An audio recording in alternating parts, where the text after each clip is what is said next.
korban adalah 22, di mana 7 orang laki-laki dan 15 orang perempuan.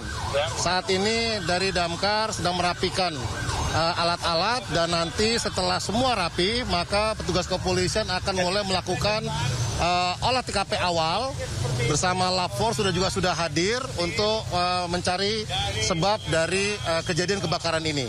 Dan untuk ke-22 korban saat ini sudah dibawa ke rumah sakit Polri, dan dalam proses evakuasi tadi juga terdapat beberapa petugas yang terluka karena pecahan kaca dan sebagainya. Kita doakan semua bisa sehat dan keluarga yang ditinggalkan juga diberikan kekuatan. Saya rasa gitu. Jadi kita selesai ini, kita akan lanjutkan dengan olah TKP awal, dan tentunya kepolisian akan membuat posko di Rumah Sakit Polri untuk membantu pada para keluarga korban untuk bisa diserahkan segera kepada korban setelah dilakukan identifikasi oleh pihak Rumah Sakit Polri. Dan Polres Jakarta Pusat, Polda Metro Jaya juga akan membuat posko di lokasi ini tentunya bagi keluarga-keluarga korban lainnya yang karyawan dari Terador ini yang mungkin belum kembali maupun belum memberikan kabar kepada pihak keluarganya. Nah, ini kami akan coba telusuri, dan nanti juga akan kami sisir ulang terkait dengan lokasi kejadian ini. Saat ini juga masih kondisi masih pekat, petugas juga belum bisa masuk. Nanti kita akan laporkan perkembangannya. Jadi berdasarkan keterangan para saksi-saksi, memang sumber awal itu adalah di lantai 1. Kemudian api tidak bisa dipadamkan meskipun sudah dicoba menggunakan beberapa apar, ya. Kemudian asap sudah mulai naik ke lantai 2, 3 dan seterusnya, sehingga mungkin oksigen juga kurang, sehingga banyak yang meninggal karena lemas kehabisan oksigen di atas. Namun demikian, nanti terkait dengan sebab kejadian kebakaran ini nanti akan kita sampaikan lebih lanjut, tentunya butuh scientific investigation, ya. Memang jalan tangga, tadi keterangan dari para damkar, memang tangga tadi sempit, ya, untuk bisa naik ke lantai rooftop. Rata-rata tadi yang selamat adalah yang menggunakan evakuasi dari lantai rooftop. Mereka naik ke atas, kemudian baru nyebrang ke gedung sebelahnya. Nah, itu yang bisa diselamatkan. Sebagian mungkin sudah lemas, tidak punya tenaga untuk bisa lanjut ke atas. Gitu, ya. Tadi ada variatif, ya, nanti kami tinjau lagi. Tapi rata-rata di lantai 3, 4, dan 5. Termasuk tadi 6 yang paling rata, kalau dari 6 itu bisa langsung ke rooftop. Kedua tadi yang 1 orang terakhir, ya, itu yang ada di lantai 6. Lift juga sudah dibuka, tidak ada korban. Tentunya kita semua berduka. Kepolisian juga berduka, semua berduka. Semoga korban semuanya diterima amal ibadahnya. Terima kasih. Untuk membahas kira-kira apa penyebab jatuhnya banyak korban dalam kebakaran ruko di Kemayoran, sudah bergabung bersama kita pakar keselamatan dan kesehatan kerja Universitas Indonesia, Profesor Fatma Lestari. Selamat malam, Assalamualaikum, Prof. Fatma. Waalaikumsalam, selamat malam, Mas Yudi. Terima kasih banyak, Prof, sudah bergabung di Sindo Prime. Prof, peristiwa yang terjadi sore hari tadi mengejutkan kita semua dan sangat mengerikan proses evakuasinya, dan ternyata ketika diumumkan korban jiwanya 22 orang. Kita lihat yang selamat justru yang di rooftop menggunakan tangga darurat, itu juga sangat dramatis. Pelajaran apa yang kita bisa petik ini, Prof? Karena kan banyak sekali gedung-gedung bertingkat seperti ini yang juga kita bekerja di situ gitu, masyarakat ini, Prof. Ya, yang pertama adalah early warning sistemnya mungkin tidak berfungsi atau tidak efektif dan efisien dalam memberikan alert kepada para penghuni bangunan gedung. Itu yang pertama. Yang kedua, ketika terjadi kebakaran, tentunya kalau sistem proteksi kebakaran berfungsi dengan baik, maka api yang terjadi itu bisa segera langsung dipadamkan. Dan kalau kita lihat begitu banyak nyawa yang melayang, menurut saya juga jalur evakuasi, kemudian proses evakuasi yang mungkin karena ada delay atau tidak ada early warning system atau alarm yang mungkin tidak berfungsi, atau kemudian juga sistem proteksi kebakaran yang juga tidak berfungsi, maka seluruh faktor-faktor ini menjadi penyebab begitu banyak nyawa yang melayang. Ini merupakan pembelajaran yang menurut saya sangat luar biasa berharganya, dan harus ada perubahan transformasi yang luar biasa menurut saya. Kita tidak bisa membiarkan kejadian kebakaran yang menelan korban jiwa dengan jumlah yang sangat banyak ini. Prof, kita lihat gambar ini, Prof. Proses evakuasi dramatis menggunakan tangga. Entah ini tinggi sekali ini dari atap gedung.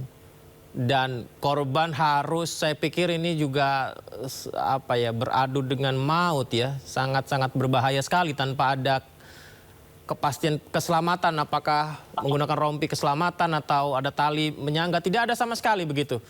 Apakah seperti ini adalah sebuah upaya yang menunjukkan bahwa warning system tidak berjalan di sebuah gedung tersebut, Prof? Ya, kalau untuk proses evakuasi, memang ketika sebelum terjadi kebakaran itu harus jalur evakuasi itu sudah disiapkan. Ketika sudah terjadi seperti ini, kalau jalur evakuasinya tidak memadai, mulai dari early warningnya yang tidak berfungsi, sistem proteksi kebakarannya juga mungkin tidak berfungsi atau tidak optimal, maka akan menelan korban jiwa. Kemudian jalur evakuasinya juga mungkin tidak dapat jelas terlihat atau terhambat, terhalang, sehingga para penghuni gedung tidak dapat melakukan evakuasi dengan segera dan pada jalur yang tidak membahayakan bagi dirinya. Karena banyak korban, kalau saya lihat ini asapnya ini sangat tebal dan luar biasa. Ini menunjukkan juga smoke controlnya juga tidak ada. Jadi pengendalian dari asap itu tidak juga berfungsi begitu. Jadi banyak sekali faktor yang tidak berfungsi dan tidak bekerja secara optimal di sini. Seharusnya kan ada standar pembangunan sebuah gedung yang ada di Jakarta ini ya, atau di kota-kota besar di Indonesia begitu. Apakah mayoritas gedung di Indonesia, katakan begitu secara umum, ini sudah memenuhi smoke control, warning system, jalur evakuasi, atau hanya dibangun saja langsung ada aktivitas kegiatan pekerjaan di situ, Prof? Ya, selain sertifikasi layak fungsi, bahwa sebuah gedung itu harus dipastikan memiliki sertifikasi layak fungsi, bahwa seluruh sistem proteksi kebakarannya berfungsi dengan baik. Namun dalam perjalanannya tentu pasti ada harus ada audit dan juga inspeksi dan audit secara berkala untuk memastikan bahwa seluruh sistem proteksi kebakaran ini bekerja dan berfungsi dengan baik. Nah, ini merupakan tanggung jawab bersama dari mulai pemilik, pengelola bangunan, kemudian juga harus ada juga fire safety manager yang bertugas untuk memastikan bahwa keselamatan kebakaran gedung berfungsi semuanya dengan baik, termasuk jalur evakuasinya. Dan bagaimana ketika sudah ada kebakaran, sistem proteksi kebakarannya kalau bekerja, maka kebakaran itu akan langsung dipadamkan. Smoke controlnya juga sehingga para penghuni gedung bisa langsung melakukan evakuasi dengan selamat begitu ya. Ini kan asap ini sangat berbahaya. Banyak korban yang meninggal dunia bisa saja bukan karena terbakar api secara langsung, tetapi mengalami smoke inhalation, mengalami keracunan karena dari asap-asap yang beracun ini. Justru ini juga sangat membahayakan. Nah, perlunya smoke control tadi adalah mengendalikan asap agar tidak mengganggu jalur evakuasi bagi para penghuni gedung. Bisakah dilihat ketika asap tebal membumbung tinggi dan juga memenuhi seisi ruangan di gedung tersebut ketika kebakaran, bisa disimpulkan bahwa gedung tersebut tidak memenuhi standar smoke control itu termasuk, Prof? Ya, sistem proteksi kebakarannya, early warning-nya, jalur evakuasinya, smoke control-nya. Kalau melihat kondisi seperti ini, bisa diasumsikan itu tidak berfungsi dengan optimal. Apa yang bisa kita ambil pelajaran lah, Prof, supaya ini tidak terjadi ke depan begitu dengan peristiwa yang seperti ini, supaya nggak ada kejadian lagi seperti ini, Prof? Ya, tentunya tadi bahwa seluruh sistem proteksi kebakaran, mulai dari early warning system, alarm, sistem proteksi kebakaran aktif dan pasif, itu semuanya harus berfungsi. Kemudian sertifikasi layak fungsinya juga harus dilakukan benar-benar, memastikan semuanya itu berfungsi dengan baik, dan kemudian dilakukan inspeksi, audit sistem keselamatan kebakaran gedung, dan latihan. Latihan ini juga perlu untuk memastikan bahwa prosedur difahami oleh para penghuni gedung apa yang harus dilakukan ketika terjadi kebakaran.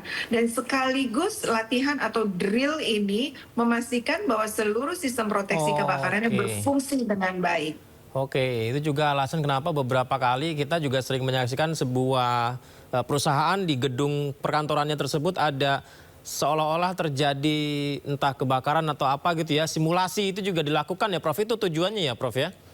Ya, simulasi atau fire drill dalam hal ini sangat penting untuk memastikan bahwa seluruh penghuni gedung memahami prosedur apa yang harus dilakukan ketika terjadi kebakaran. Dan sekaligus memastikan tim emergency response-nya memahami perannya masing-masing. Kemudian juga sekaligus memastikan seluruh peralatan, seluruh sistem proteksi kebakarannya berfungsi dengan baik. Baik. Terima kasih banyak Prof. Semoga ini peristiwa terakhir ya. Tidak lagi terjadi peristiwa serupa ke depan. Terima kasih banyak sudah berbagi bersama kami Prof. Assalamualaikum, selamat malam. Waalaikumsalam warahmatullahi wabarakatuh.